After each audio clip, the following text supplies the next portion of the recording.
ध्यान की जो अवस्था होती है उसमें 2 तरीके की अवस्थाएँ होती हैं। पहली अवस्था क्या होती है कि उसमें आप कम समय के लिए बैठते हैं। कम समय का अर्थ है 20 मिनट, 25 मिनट, 30 मिनट के लिए आप बैठते हैं और 25-30 मिनट में ही आपको अच्छी अवस्था प्राप्त हो जाती है। दूसरी अवस्था होती है कि उसमें आप मिनिमम 1 घंटा बैठेंगे और उसके आगे की यात्रा शुरू होगी। ऐसी 2 तरीके की अवस्थाओं से साधक गुजरता है और शायद आप भी गुजर रहे होंगे। पहली अवस्था जिसमें आप 20 मिनट 25 मिनट बैठते हैं और उसके बाद जब आपकी आंख खुल जाती है तो आपको लगता है कि ऐसा पहाड़ समय बीत गया है, 3-4 घंटे 5 घंटे बीत गए हैं, जिससे कि आप फील कर रहे हैं कि बहुत टाइम बीत गया है। लेकिन जब आप घड़ी देखते हैं तो बहुत कम समय होता है। दूसरा, जब आप 1-2 घंटा बैठ जाते हैं और जब आप उठते हैं घड़ी देखते हैं तो जब आप ध्यान से उठते हैं तो आपको ऐसा लगता है कि 15-20 मिनट हुए होंगे, लेकिन समय क्या होता है 2 घंटे 3 घंटे का हो चुका होता है। तो होता क्या है इस दौरान, क्या होता है इस दौरान क्या होता है कि आप शायद सबकॉन्शियस माइंड पढ़ते होंगे या लॉ ऑफ अट्रैक्शन की बातें में करते होंगे, लेकिन कुछ काम नहीं करता है। इक्का दुक्का लोगों के साथ काम करता है, बाकी काम नहीं करता। क्यों काम नहीं करता है? वो इसलिए करता नहीं है क्योंकि आपके अंदर से तो आप खोखले हो। जब तक आपके अंदर सकारात्मक विचार नहीं आएंगे, जबकि आपके अंदर की जो संकल्पना है वो नहीं बदलेगी, तब तक आप सक्सेस नहीं हो पाओगे, किसी भी चीज में सक्सेस नहीं हो पाओगे। तो उसको बदलने की जरूरत है। 2 दिन पहले मैं एक नॉर्मल यज्ञ कर रहा था, बैठ के हवन कर रहा था रात में। हवन करना आवश्यक था क्योंकि क्या होता है जब आप किसी एनर्जी से मिलना चाहते हो, जब किसी एनर्जी से अलाइन करना चाहते हो, तो आपको एक जरिया चाहिए होता है। ध्यान के साथ साथ साधना करने के लिए भी यज्ञ हवन आवश्यक होता है। तो जब मैं कर रहा था तो जब करते करते मैंने देखा कि एक मेरे सामने सांप बैठा हुआ है और कम से कम 6 फीट लंबा होगा। मतलब लगभग आप समझिए कि लगभग मेरी हाइट जैसे 6 फीट है तो 6 फीट लंबा होगा, 6 फीट हाइट होगी उसकी भी, क्योंकि मैंने अपने शरीर के हिसाब से उसको नापा तो लगभग 6 फीट हाइट का था और वो सामने बैठा हुआ था। रात का बज रहा था लगभग 11। जिस जगह में हवन कर रहा था उस समय थोड़ा खुले फ्लैट में था और 8वें फ्लोर पे, 8th फ्लोर पे मैं रुका हुआ था। तो 8th फ्लोर पे सांप चढ़ने की जो संभावना है वो लगभग लगभग शून्य होती है। मेट्रो सिटीज में तो पॉसिबल ही नहीं है, लेकिन चूंकि सामने पहाड़ था तो पॉसिबिलिटी है भाई कहीं से आ गया।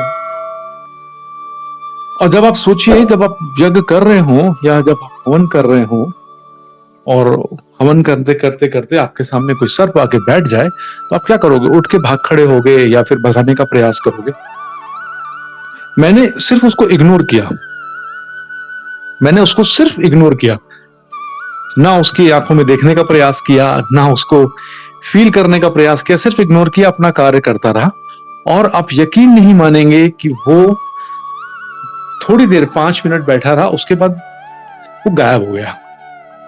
मैंने जाते हुए उसकी पूंछ देखी, फिर मैंने हवन संपन्न किया, फिर मैं सोने चला गया।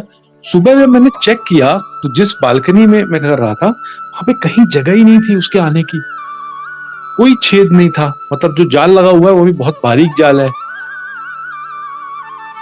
आया कैसे? तो वो आया नहीं था। वो क्या होता है जब आप किसी एनर्जी से जब अलाइन करते हैं या उससे मिलने की कोशिश करते हैं तो वो एनर्जी एक रूप बना लेती है। कभी सर्प का बना लेगी, कभी आपके किसी प्री का बना लेगी और वो टेस्टिंग करती है। वो इसी इसी संसार में है और वो गायब हो जाएगी।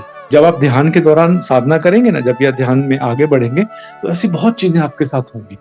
कभी मरे हुए लोग भी दिख सकते हैं, कभी प्रियजन भी दिख सकते हैं। वो क्या है, कहते हैं ना, हम जो शब्द बोलते हैं या जो शब्द कहते हैं वो कहीं जाते नहीं, वो यहीं गूंजते हैं, यहीं इसी ब्रह्मांड में रहते हैं।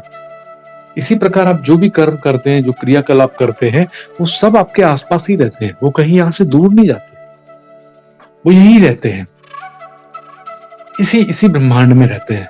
तो अगर अभी मेरे मन में अगर ऐसा भाव आता, मैं डर जाता, तो वहीं यज्ञ खराब हो जाता और वो एनर्जी अपने कार्य में सफल हो जाती। लेकिन जब मन मजबूत रहा तो वो गायब हो गया। ऐसे बहुत सारी चिंताएं एक व्यक्ति को लगी रहती हैं। बहुत सारे व्यक्ति ध्यान में, अध्यात्म में, संसार में सफल क्यों नहीं हो पाते पता है?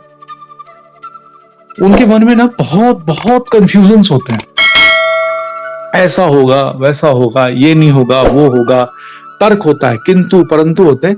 किंतु परंतु तर्क लॉजिकल वाले लोग भक्ति में, अध्यात्म में सफल ही नहीं हो सकते। आप लिख लो मेरी बात, नोट कर लो, रिकॉर्ड कर लो। सफल ही नहीं हो सकते। जिसके तर्क करना है ना, तो भक्ति मार्ग और ध्यान मार्ग में आने के पहले जितना करना कर लो। लेकिन एक बार जब भगवान को, ईश्वर को, गॉड को, गुरु को बना लो, उस पर अक्षरशः विश्वास करो। दोस्तों कभी कभी ऐसा होता है कि मुझे आपको अर्जेंट में कुछ इन्फॉर्मेशन देनी होती है, अर्जेंट में कुछ सूचनाएं देनी होती है, अर्जेंट में कुछ प्रेडिक्शन देनी होती है। तो बहुत सारे लोग यूट्यूब वीडियो का वेट करते हैं जो संभव नहीं हो पाता है। तो उसके लिए हमने एक व्हाट्सएप चैनल बनाया है और व्हाट्सएप चैनल पे मैं डेली का डेली अपनी जो सूचनाएं हैं या वाणी है या पोस्ट है उसको शेयर करता हूं। तो उसका लिंक नीचे दिया, बस उसको आपको ज्वाइन बटन दबा के ज्वाइन कर लेना है। इससे क्या होगा कि आपको जो इन्फॉर्मेशन लंबी दूरी में मिलने वाली होती है लॉन्ग वीडियो में, वो शॉर्ट में मिल जाएगी। तो बहुत उपयोगी है। डिस्क्रिप्शन में लिंक दिया हुआ है, कमेंट में लिंक दिया हुआ है, ज्वाइन कर लीजिए।